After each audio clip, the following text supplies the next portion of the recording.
Welcome to Hawkeye's House of Horrors, and I'm Hawkeye. And I now have 25 subscribers, so I thank you all, and anyone returning or being here for the first time to see a movie review that I'm going to do. And today I'm going to do a movie review of a horror film from 1981 that I certainly think is worth seeing. And I've only seen this one a couple times. More certainly recently. I just saw it perhaps like 3 or 4 days ago, and then maybe just a couple months before that. Never seen it before, and it is Road Games by Richard Franklin, Australian director. Now, this one, I'm going to give this one the Triple H, Hawkeye's House of Horrors. This one's highly recommended by me, and I would certainly say if you haven't seen this one, or if you want to share this with someone, whatnot, I would suggest actually watching Rear Window by Alfred Hitchcock first. This film is highly influenced by Rear Window, but in an excellent way. So yeah, as I said, this one's directed by Richard Franklin. He also did other horror films as well, such as Patrick from I believe it was 1978. Psycho 2, sequel to Alfred Hitchcock's Psycho, and Link from I believe it was 1986. So he certainly did a few horror films during his career. Now the story is by Everett DeRoche and Franklin. Now DeRoche had also written Patrick and Link for Franklin, but he also did Long Weekend. I haven't seen that one in a very long time. That was another Australian film, and I really enjoyed that from I believe that was from the late 70s as well. And then the screenplay is by DeRoche. Now, originally Franklin had given DeRoche a script of Hitchcock's Rear Window when they were working on Patrick as to how to write it, how Franklin wanted the script to look. In return, DeRoche stated he wanted to write Rear Window just on a moving vehicle, and that's kind of exactly what you get here. Um, and man, can I ever see that? Really good there. Now, this is certainly a very well directed and very well written and very well acted film. All of those three um, things definitely get a big thumbs up for me. And this film is even better on its second viewing. Um, I really enjoyed it the first time. This time, I was just like, no, no, I like this even more. I was more enthralled, more into it, more into the visuals, the interesting characters I'll get into. Everything about it, I seem to like even more on my second viewing. Now, this film had a budget. At the time, it was the biggest, the most expensive Australian film ever made. It had a budget of 1.75 million, but at the box office, it was a bomb. It did not perform well in Australia.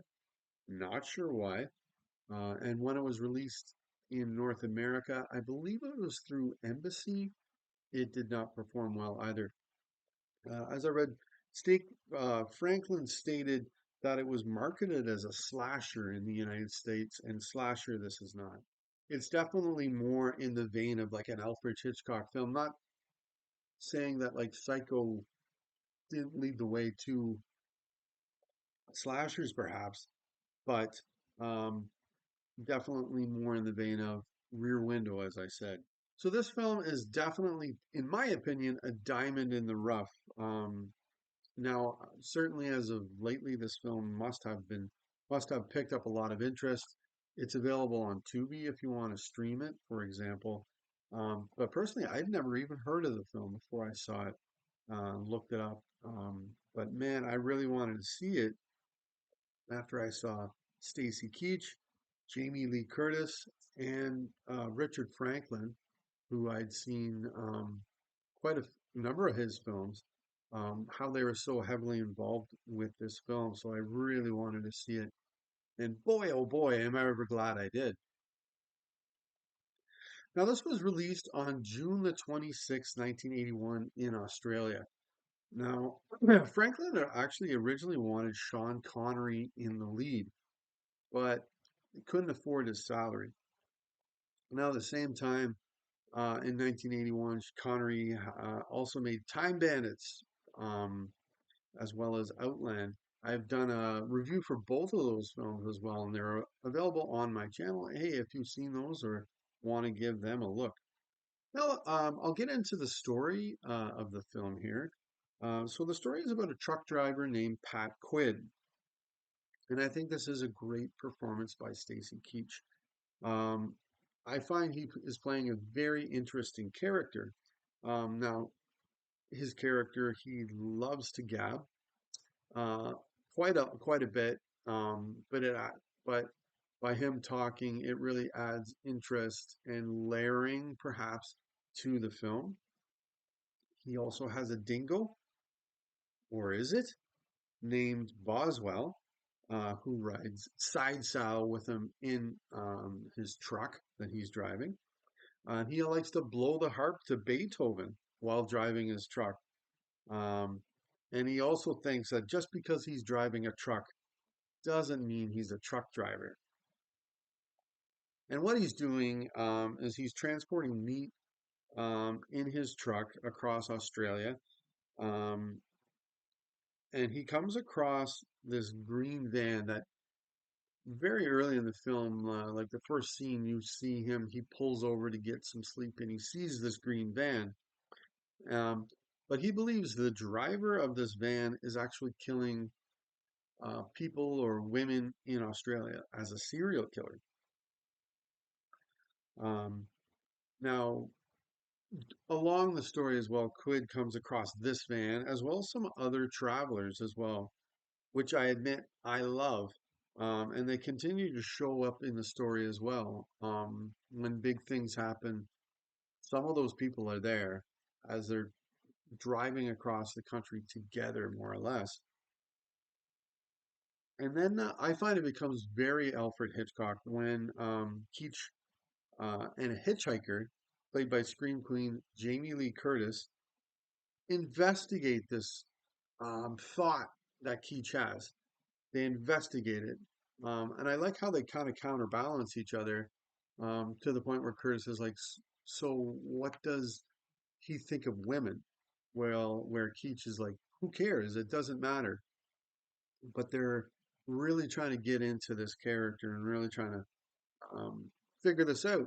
And in the end, they try and ensnare this killer along the Australian highways. Now, Curtis's character, interestingly, Quid calls her Hitch. Yes, she's a hitchhiker, but it's also a nod to Alfred Hitchcock. I find her character very interesting as well. Um, Franklin even stated he wished he beefed her role up a little bit just to take advantage of the fact that he has Jamie Lee Curtis in the film. But to me, it still works. I mean, yeah, there's a period of time she shows up, she's in the film, maybe like 20 minutes, half an hour where she's gone. But Keach does such a good job in continuing to carry on the film. It's okay. Um, it works. It really works. And in the end, um, perhaps it's more of a Stacy Keach film in the end. Now, this film has a lengthy pre-credit sequence um, that I think is excellent and really sets up the rest of the film to go along with it.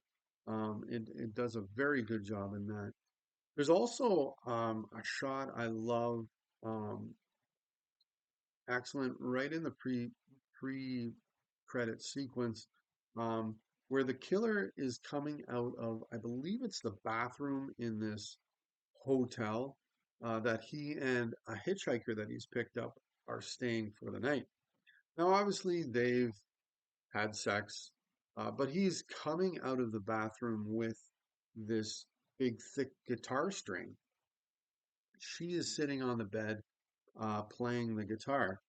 The shot of him coming out of the bathroom, to me, it's amazing, and the light is amazingly bright behind him against like this dark silhouette of his body. you know exactly what he's going to do. And as he's approaching her, she's tuning the guitar, which is amazing.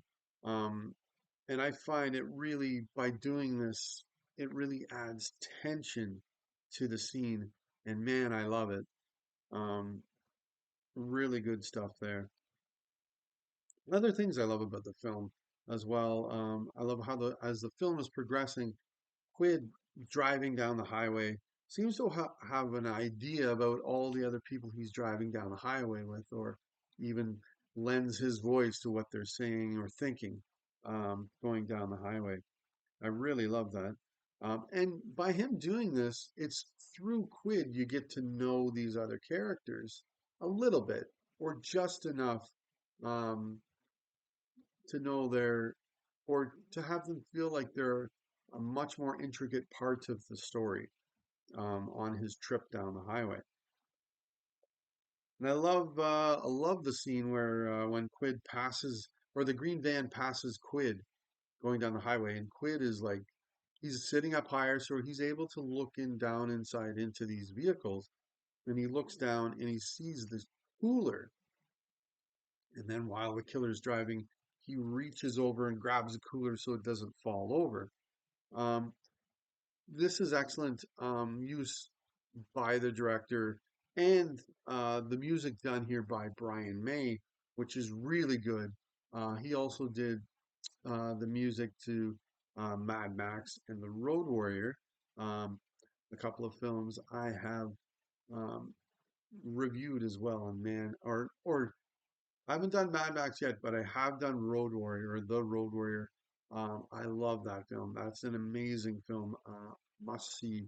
But he also did the music to that film there, and I think May does a great job in uh, doing the music here. And in this particular scene, when he does this, you can hear an acoustic guitar, which in your mind should then lead you back to the hitchhiker that was with the killer in the original, or one of the original scenes where he killed her off, um, indicating to you, the viewer, that, oh no, he's cut her up and she's inside this cooler. When in fact, I think it's just a trick that's played um, by the director and by my Brian May putting the music in there. I don't actually think she's in the cooler. Later, Quid looks into the cooler and it's just like a lunch, like a sandwich and a drink and stuff like that. Um, so I don't think she was in the cooler at all. But it's a nice little trick that he plays. But the acoustic guitar, remember that because it's going to be used later a couple of times at least. A few times actually off the top of my head that I'm trying to remember this film. Um, And I love the game that Quid and Frida. She's wonderfully played by Marion Edwards. It's a woman that he's picked up along the way, and she's um, driving with him down the road. They're playing a game where if you can guess what the other one, an object that is within sight, you have to ask questions and then figure out what that object is. Um, it's hilarious to me because it's Quid's boots, but then Pat doesn't get the answer to it, but then suddenly states that his boots are actually vinyl and not leather. Therefore, it could be a mineral or a vegetable and not an animal byproduct because he really didn't want to lose. He really wants to win. But then that leads us to then um, her selecting another thing that they can see. And we then see, or it's certainly her that sees it. Nobody else can see it. I don't remember seeing it, but the killer has parked and with his green van is digging a hole in the Australian wasteland. Could he be burying a body? Now, after this, he leads to like a restaurant in the middle of nowhere. But Quid is talking on the phone to the police, I really enjoy this shot. The camera is on Quid, and then it circles the entire room while he's talking to the police in a rather comedic conversation he's trying to have with the police, trying to tell them what's going on. But like he keeps trying to tell them his name. Um, but anyways, the camera entirely, yes, entirely circles the room, coming back to Quid. And then at the end, he hangs up the phone. The American distributors, that being Embassy, wanted Franklin to cut the shot or change the shot as they felt it didn't go anywhere. But personally, I really enjoy it because it makes the scene so much more interesting visually than just watching Stacy Keach on the phone yelling and screaming and trying to make sense to the police, which would be okay. But I've seen that scene many times before and many times since. So it wouldn't be perhaps all that interesting visually, but by him circling the room like he did and kind of being introduced to all the people that are there watching him on the phone, it makes the scene much more interesting to me visually. And then, of course, I don't know if you're given his name, but there's a moron driving down the road with a boat, Lady Luck 2. He certainly does add some humor to the mix, as Quid at some point blasts his truck right through this boat, destroying it, um, giving us almost like a Mad Max like type destruction. Uh, it's it's good, and he does add some humor to the film. And in fact, Keach learned how to drive the truck he's driving in 2 days for the role, and went on to drive something like 1,500 miles, something like that, during the shoot. So he did a real good job. And this film is actually one of Quentin Tarantino, certainly a modern director, one of his favorite films, and might be his favorite Australian film of all time. So, anyways, I really enjoy this film. I love it. It's great. Um, Road Games, and it's really sad that it didn't perform all that well at the box office. But in the end, um, it's great that this film has now got a shining light towards it. And it was released on DVD. Um, I don't know if it was released on Blu-ray. Perhaps it was. Um, but it was kind of recently. Not it hasn't been out for very long. But if you can watch it, go ahead and see it. And I hope you've seen it because I've wrecked some of the things along the way. This is definitely a film you need to sit down and watch, and don't let somebody tell you how this thing happens. You need to have your own reactions to the film along the way. But that's it. That was fun, and I can't wait to bring you my next review. So until later, stay scared out there.